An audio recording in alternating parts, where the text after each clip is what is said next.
Hey everybody, welcome to another Live with Blitsy. Thanks for waiting if you were sticking around for the last 10 or 15 minutes.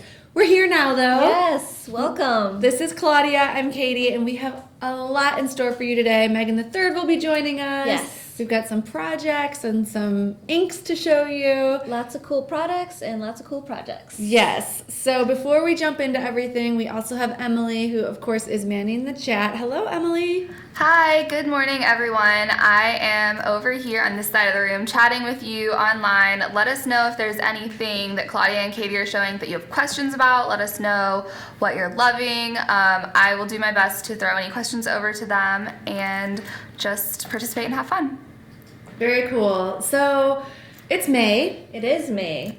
And when Heidi was here, she had the great idea of celebrating May with macrame. Right. So she actually did a really fun video that's going to be posting today. It might have actually just posted this morning, I'm not sure. But it's actually a full tutorial on how to make this yarn wall hanging. So Which how is cute so is this? cool. And so when you watch the video, we'll talk through it a little bit, but when you watch the video, you'll see how simple it is to make. It looks a little bit more intimidating than it actually is. And it's great because macrame is making a huge comeback. I think you'll see a lot of these yarn wall hangings selling for a lot of money, and it's really cool because you can customize it yourself. You really can. And I love it. She used the gold embroidery hoop, and then you just have a little wood, what would you call Dowel. this? Dowel. Dowel. Yeah. And then you just make tassels and tie them on. So this is just a bunch of tassels in a line, and then along here as well. And the way that you cut is just how you can kind of shape it Right. to your liking. And you can add multiple dowels. You can do lots of different things. So the full video is going to be available today, walking you through how to do this. It's actually really easy. It's really easy. And the one trick I learned from her when she was actually making it was that she irons her yarn so that it's nice and straight and it hangs all even, so that when you trim it, you get a nice finished angle like that, if that's what you want to do. So, because sometimes, it doesn't even occur to me to do something like that, and it'll be all kinky and crazy. But yeah, she knows her stuff. So She does. And I love projects outside of your traditional yarn knitting crochet, Right. where you can use yarn, because how pretty are these colors? no, they're so pretty. So this would look really cute up on our wall Yeah. too. Oh yeah, that's a great color palette. Yeah, what do you guys think? Do you like it? Who's gonna watch that tutorial? I think some people are definitely going to watch this tutorial. They're already coming up with ideas. Maureen says it would look great with variegated yarn. It is a really cute and simple project that is really just a matter of, I think, probably just taking the time, sitting down, kind of some relaxing time to tie all those knots up and do it. The ironing the yarn, like you said, is a great tip. I would never think to do that, but it would just help your project so much, because like you said, if not, it might be all kinky and things will come out at different lengths. So great tips from Heidi as always. So Emily, can you link to that video for them? I don't know if it's published live yet, but we can still get them to it so they can see. It's a 6-minute video that walks you through every single step. So Yeah. really great. You could actually just make it right along with her. That's exactly like what it's meant for. You Yeah. can pause it and do Yep. your tassels and keep going along with her. So really great project by Heidi, and hope you guys try it and customize it to your own colors and liking. Yeah, and let us know. Post them if you do it, and let us see how you make it your own. Absolutely. So we're going to move on to some Ink 101, Yes. right? We have some Tsukineko inks for sale right now, and I wanted to just kind of go back to basics. And so I tasked Claudia with checking out all 3 of the inks that we have in that event, and we've linked those all below. And I just wanted to know, why would you grab for these inks? Like, what purpose? What kind of image do you get? And what are the differences in them? So you've been busy Yes. I mean, you know this stuff already, but really breaking it down so that everyone else kind of knows the differences too. Exactly. And these are some of my favorite inks because they're fast drying. Color box is great because it's so rich and colorful, and you get a really nice saturated stamp image. But sometimes you need something that's really quick drying, that's going to be permanent, and you don't want to mess with dry time. Or hitting it with your heat gun. So that's what these inks are great for. I have a couple here. that we're going to talk about. We're going to show the StazOn, the VersaFine. Yes, and we'll talk a little bit about a sample of that right now, but those are the 3 that went on sale. Yeah. They're still available, and yeah, so I'm just going to walk you through a few of the main points here of these inks. So StazOn is probably the ink that I've worked with the longest. It's the original kind of quick drying ink, and what's great about this one, so this one is not good for embossing. It dries almost instantly. You can use it on porous surfaces like paper, and you can use it on non-porous, which I'm going to show you here, like glass and metal. You can actually use it on those. So it's very, very, very versatile. So it's something that just, if you're only stamping on paper, you can use, but also if you want to use other surfaces, this is a good one that you're going to reach for. Yes, and the black StazOn is actually archival, so that's a really good basic ink pad to have if you do a lot of scrapbooking and things that you don't want to that you want to last, that you don't want to fade. It'll stay on. Yes, exactly. Stays on, archival. It's also good to note that because it's so permanent, it may stain your clear stamps, but it won't muddy the ink when you use them. It just may stain the plastic because it works on plastic, so it's gonna, dye it. Yes. So I just have a little dauber here, and I'm just gonna show you how saturated it is on glass, and it takes about 5 minutes or so to dry on a non-porous surface. Mm-hmm. On a paper, it dries in 3 seconds. So it dries very quickly. So you can see here. So you get kind of like that opaque. Yeah, it's actually really cool. You can see right through it. To do like a tinted mason jar project. So you can see that it works on metal and glass. Or you could probably, if you had a small stamp, could you just stamp? Oh, definitely. Put that on your stamp and stamp right onto the metal. Yep, if you're going to do like a favors or gifts or something, you can stamp right on your jar there, and and it's going to dry quick and it's going to last. So that's on glass and metal, and I'm going to show you quickly how it looks on paper. So I have a little stamp here, and this is actually a little seal that you could have put right on there. That would be perfect. So this ink, because it dries so quickly, you want to make sure that you store it upside down. Okay. So that all of the ink is always resting on the top of the pad there for you, and it will last much longer. And let's see here. So you'll see. Just it gives you like a really nice saturated, and this is porous paper because it's watercolor paper. So you can see that it doesn't bleed, it doesn't smudge. So it's really, really great to work with. StazOn is one of my favorites. And it comes in a lot of different colors, right? Yes, it does. Yes. And it's just a great it's a good staple. It's a good staple, that's what I'm looking for. It's a good staple item to have in your crafting stash. And then we have VersaFine. So I have some notes here on the VersaFine. So this one is completely different from this one in that this one you can really only use on uncoated paper. So you can't really use it on anything else other than your paper. And one of the reasons being is that once it's dry, it's waterproof. Okay. So you can use this with your stamps if you're going to be using watercolors, if you're going to be using like Tombow markers, it's not going to bleed. The StazOn, it really depends on the surface that you're stamping it on. Some of the papers, it's going to smudge with like a water-based medium. Other papers it doesn't. So that one you have to test out. But this one on every uncoated paper, it's going to dry waterproof. This is going to give you kind of like that permanent effect, and then you can color over it. Exactly. So it's going to be like your little outline on stamped images.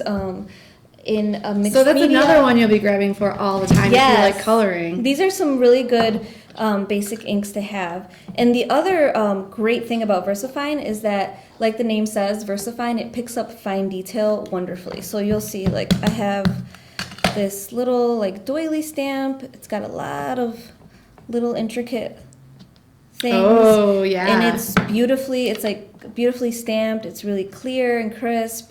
I like how the names of the inks have little hints in them. Like the what they stays do. on is going to stay on. The VersaFine works really well with fine detail. Yes. So it's another great ink. And then the last one that we have on sale, we don't have, but we will get hopefully a sample, and I can show it next time that this runs.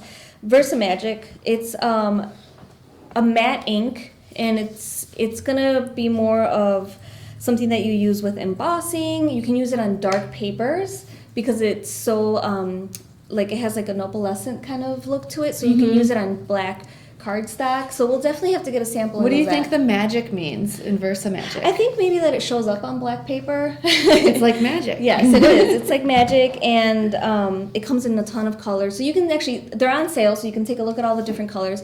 But just know that like the main selling point of that one is that you can use it on dark papers, and it stays wet long enough to emboss with. Okay. Which the other two do not. They dry pretty. And embossing's so fun. Yes. So let's check in with Emily. Are there any questions? I'm sure that some of this is a refresher for our stampers out there, but any questions in the meantime? Yeah, we've definitely got a lot of experienced stampers on with us, but also some people that are loving, I think everyone's loving the kind of breakdown of what everything is. It's a great refresher course even for people that have been using these inks for years. I love hearing the kind of materials that they use everything on.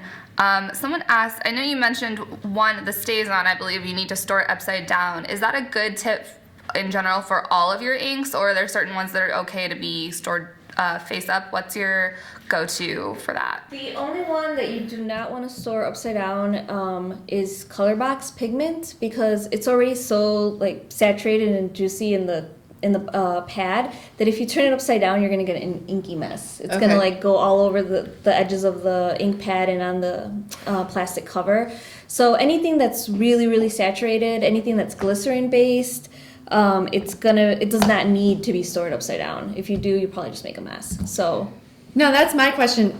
Do these have to be stored upside down, or is that just kind of, because like I have slight OCD, not major, but just slight, and there's certain things, like these were built to be stacked, like there's a little groove in there and you can stack them, and so that's how I would want to like see it in my craft room. Right. If you flip it upside down, it kind of changes that dynamic. Is that okay if I stack it the normal way? It's definitely, it's not wrong. And it's mostly just, it also depends on your climate. I mean, like if you're in Arizona, and these are going to dry out much, much faster than in a humid area. So if you want the most out of it. If you want the most out of it, it's recommended that you store them upside down, but it's not wrong if you don't. Okay. Just clarify. Yes. Just clarifying. Okay, any other questions, Emily? On the VersaFine, you mentioned it being waterproof once it's dry. Does that include alcohol markers? You know, let's see. I did not. I think so. I think so. I believe so, because it says it's light, fast, and fade resistant, and it will not smear. So I'm pretty sure that accounts for everything. Awesome. We can do a quick test too. Yeah, we'll do a test, and if it's not the case, we'll always let you guys know. But I'm pretty sure that it means completely waterproof. Cool. Any other questions? I think that is it. I think the only other question is people are wondering if you guys purposely matched your scarf to your shirt, but I don't think that was the case. No, it's starting to happen. Remember how Megan and Katie would always end up with the same outfits unplanned? It's starting to... It starts like it's like these brain waves. Yeah. I used to be like texting Megan in the morning like, don't wear your navy blue shirt. They'd always They be just twins up here. You morph into each other. It's kind of funny. It's like when you have roommates and you spend so much time together, it's like you end up going to the same store at different, like in different malls and buying the same stuff. Thing. Yes, exactly. So crazy. So, not planned. All right. So next up, we have some Viva Decor products. And I can't remember if we've shown the glitter paste on Live with Blitsy or not. It might be a refresher if we have, but it's just so pretty and glittery that we wanted to bring it out again. We've got the glitter paste. We've got 2 colors here that we're going to show. It comes in lots of different colors, though. We have gold and fuchsia. So I don't think we've shown glitter paste. I know we've shown Inca Gold for sure. But this is another one. So if you guys tuned in last week, you saw me use some of the regular like white opaque embossing paste. This glitter paste is essentially the same thing. You can use it with stencils. I used it with a stencil here, and it's essentially kind of like a clear embossing paste with really saturated with glitter, so that you get a lot of glitter coverage. It's super sparkly. It's really sparkly. It's textured and raised, so once it's dry, you can see that it's going to create this texture on there. So you want to kind of apply it the same way. You can definitely use it on its own, or you can use it with a stencil like I'm going to do right now. And I think Viva Decor, we have a lot of stencils of theirs available as well. So you'll want to check out the stencil availability today. So I'm just going to tape this down, see if it sticks a little. But yes, so what's great about this one is that you can use it on dark papers and you get like a really cool sparkly effect.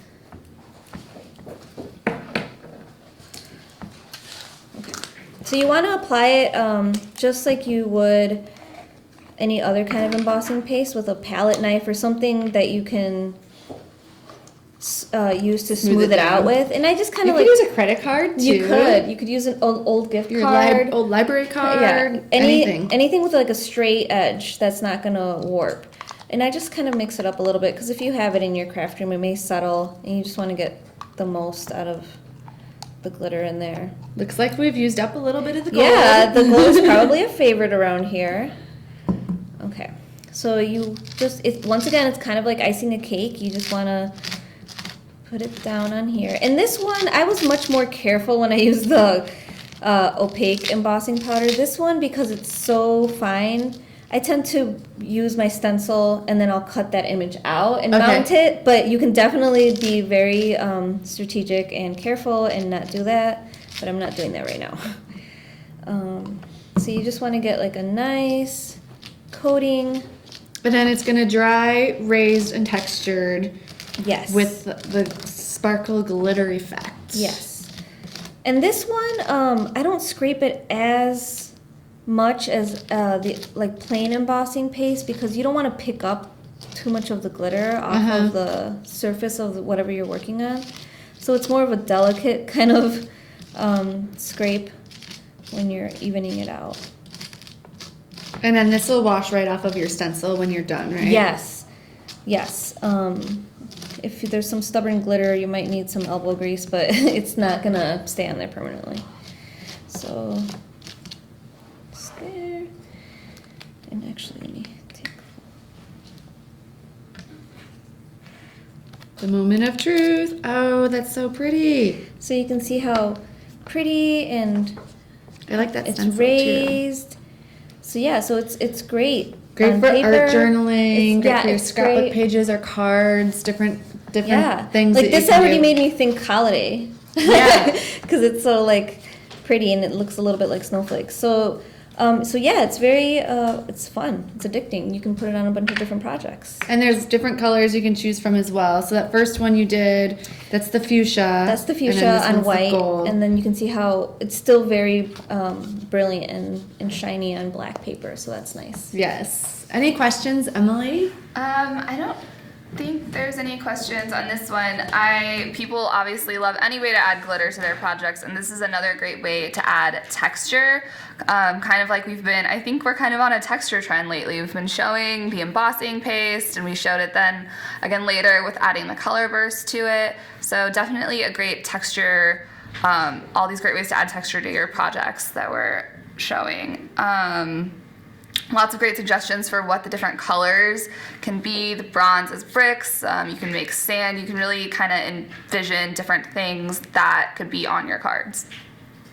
Yes, we're on a texture kick right Yes. now, I would say. There's just so many great options right now, so it's hard to, and like Claudia said, it's addicting, so it's hard to stop. And it's like, okay, well, you can use this one to do this and that one to do that, so it's a lot of fun. And it's a great way to use up or to use your supplies in multiple ways. Like stencils, you think, oh, I'm only going to use them with ink, or I'm only going to use them with paint, but you can use it with a bunch of different things.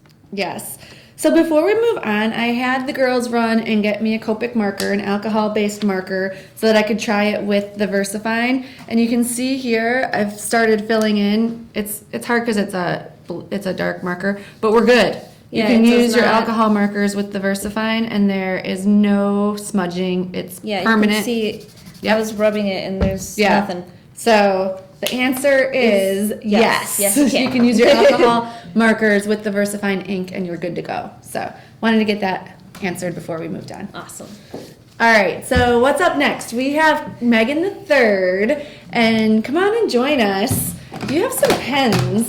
Yes. I've been seeing these all over Instagram. Yes. And then you were like, I have to get these. So I just wanted to hear from you. Tell us, what pens are you showing and why do you love them? Okay, so today everyone has their favorite pen that they use and that they're addicted to. So mine is the Stablio. I don't know if that's how you would pronounce it, but these pens are super amazing. They come in a bunch of different colors, and I like writing with fine tip markers or pens, and so these are perfect. So I use these for mostly in my planner. You can see right here. I use them in my planner pages, and they don't bleed. So that was the main reason why. You can color code with all those pretty colors. Yeah, because they come in so many different colors. You can color code with them, and they're super fine tips, so you can get a lot of writing in whatever you're using. And you can also use them in the adult coloring books. So there's all the fine details that you would color in. So these are perfect. Can I try one? Yeah, go ahead. You want to try them, Claudia? Yeah, and I love this little mini pack. Yeah. It's great for planners. Look at how little I they know. are. I was not expecting that. I The actually- size is like, Super cute. Yeah, super I cute. have the bigger ones, so I'm not really sure how much bigger they are, but so these are the mini kit. So these ones are a lot smaller, and they're a lot cuter too. Yeah, they're great, like you said, for planning, because you can just take the whole little pack with you, Yeah. and you're not hauling out full-size pens. And I love that you can use them in your planner. They won't Yeah, bleed through, the but then you main- can also use them for coloring. Coloring too, yeah. Yeah, the main reason I got addicted to them was to use them in a planner because I've went through a bunch of pens that would bleed through till the next page. Yeah. And that was a no-no, so I needed to find a pen that would work for me, and these are perfect. So Awesome. Very cool. So that's why I'm seeing them all over Instagram. Yeah. I love all the different colors. Yeah, they just They kind of look like a pretty. pencil, yeah. but they're a pen. Yeah. I Just how thought, they're packaged. like when I would see them everywhere, I thought maybe they were pencils. And then I just finally started using them. I'm like, these are pens and they're perfect. And I love them. Emily, has anybody tried these? It sounds like some people have recently gotten them. I have seen Megan using them. Like, I've been using a different kind of like fine pen for a while, but these are like, you know, crafty people just always have to have all of the pens. I love that these are mini. Yeah. Like, I feel like that's such a great, like, they're so great to pack with you, take everywhere. There have been a couple of questions about, someone asked what coloring book that is. This is, what brand is that? Calming Coloring Animal Patterns.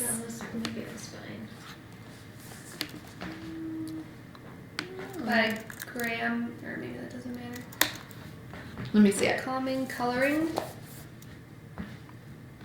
Yeah, it's a Batsford book, Calming Coloring Animal Patterns. So, Yeah, so lots of butterflies, lots of fish, yeah. So lots of small details that these would work perfect for. Perfect. And then somebody, I'm honestly not even sure if you know, because sometimes things just get grabbed like out of all of our drawers of craft supplies. Do you know what the stamp was that you used earlier? The, Oh, the really Yeah. like doily looking one. yeah. I do not, because it's a set of clear stamps. So maybe we you can search doily, Emily, because I think it Yeah. does have doily in the name of it. Yeah, So you might be able I'm pretty to find sure it. it's basically it's a kit that comes with this stamp in different sizes. It's like a nesting stamp, right? So I might be able to find it after this and we can link too. So I remember I've looked it up before. Any other questions? Somebody found the coloring book for me. Oh, good. Already. Teamwork. Oh, someone asked, I'm interested, she just said, I'm interested in the pens and really like that they do not bleed through. I think that's always like something that people are surprised about with some of these fine point pens. I think you just expect them to bleed through, but I know I've had experience with ones that are great. Yeah, well, and as I'm looking down at this, the way that they've matched the colors here is really cool because you get kind of an ombre effect with the purples and the blues and greens. So they all go really well together for the coloring that you're going to be doing in the coloring books, but also for your planner. Yeah, I mean, they just look really fun in the packaging. Yeah. You want to grab all of and them and use them. if you're on Instagram, they make for great Instagram pictures. Yes. I'll tell you that. All right, so while we have you here, you're also going to show us a pocket page. Yeah. Scrapbooking. So Saturday was National Scrapbooking Day, and Claudia and Megan both did a couple of projects for scrapbooking, and so I wanted to bring one of them to life here. It's more of like a pocket letter scrapbook project, so I thought it was really awesome and wanted to share it with you guys. Yeah, so I made this. It's a pocket letter that you can add. So right here I added the letter that you would put for your friend, and then you can add the pocket cards, and you can add some stickers, some washi tape. So it's kind of like a fun way to send letters to your friends and giving them some of your stickers, some of, like if you're saying, hey, guess what, we're going to a concert, slip the ticket in there. So it's a fun way to mail letters to friends. And this is really cool because you did this as a planner page, basically. So you could put this in your happy planner. Yeah. So if you have a lot of friends that are happy planners too, you can do like an exchange of washi tape and supplies and letters, and you can put them in your planners. How cute is that? So right when they take it out of the envelope and then they read their letter, get all their stickers out, they can keep it so you can stash it right into your Oh my gosh, planner. Megan, I love this. So cute. So And you did a video super fun. showing this as well. I did. So we'll have that posted for you guys to check out. But super simple. You just use, this is actually, it comes like this. It's a pocket page for the Happy Planner. You've got the pack and they right there. come with different sizes. There's 4 different types. So these have the 4 in here, but there are different sizes. There's ones with smaller squares so you can add more stickers and more just embellishments to give to your friends. So it's just a fun way to send happy mail. Did you seal this one, or is that open? This one, Because you could seal it like a shaker too. I actually made a shaker. See, there you go. So that was another thing that they can either like cut it, use the sequins, and put them in their and craft then you stash. put it in that. That's so and I cute. slipped it in I there. would love to get one of those. Yeah, so as you get more friends that do this, you can now create a section in your happy planner of all your pen pals. Yes, I Awesome. love it. Do we have anyone that's loving this idea, Emily? It sounds like we have some people that have done a few pocket pages. Some people haven't done any yet, but I think you've probably encouraged a couple people to try it because they are super fun and easy. And as a crafter, it's probably a lot of materials that you already have. So it's really fun to do an exchange, especially with your crafty friends you might not live close to. Yeah, I've seen it done a lot outside of the Happy Planner version of it. I think the reason I'm so intrigued is because I use the Happy Planners. I'm like, oh, you could do it in your Happy Planner too. But you can people collect binders and binders of these pocket letters and exchange, and there's Facebook groups for it, and it's a really fun way to kind of like share the creativity with other people. So. And once you get a bunch of them, create, like you said, a binder. Just keep them all together, and you can flip through them. Stash of stuff to use. And plus, you think of your friends when you use it. Exactly. All right, so I think that's all we have for you guys today. I'll check in Emily one more time. Or is there anything else we're missing before we head out? I don't think so. All right, so we'll be back. We're here every Tuesday and Thursday at 10 o'clock. Thank you, Claudia. Thank you, Megan the Third. We'll see you next time. We'll see you guys soon. Thanks for joining us. Bye.